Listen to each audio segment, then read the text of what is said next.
अस्सलाम वालेकुम नाज़रीन, आप देख रहे हैं निज़ाम टीवी। मैं हूं आपकी मेज़बान जवेरिया शेख। नज़र डालते हैं आज की अहम खबरों पे। रियाज में UET एलुमनाई एसोसिएशन का इज्तिमा।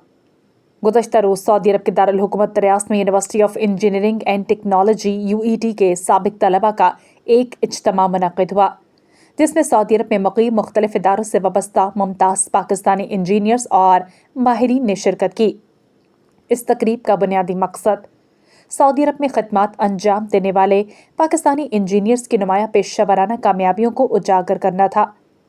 इस मौके पर इस अज़म का इजहार भी किया गया कि फ़र्म के प्लेटफॉर्म से नौजवान इंजीनियर्स के लिए मुलाज़मत के नए मौक़े फ़राहम किए जाएंगे, जबकि तलबा के लिए निजी सतह पर वज़ाइफ स्कॉलरशिप्स के सिलसिले को मज़ीद फ़रोग़ देने पर भी इत्तफ़ाक़ किया गया।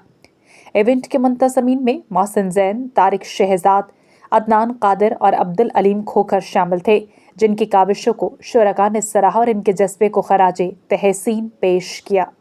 सऊदी अरब और रियाज भत्तानाज केरला मार्केट सफा मक्का अस्पताल के करीब हशाम ओकला फार्मेसी आपकी खिदमत में पेश हर किस्म की मियारी मेडिसिन पर 10% डिस्काउंट हासिल कीजिए। राब्ते के लिए 27665556 बेहतरीन मेडिसिन का मरकज।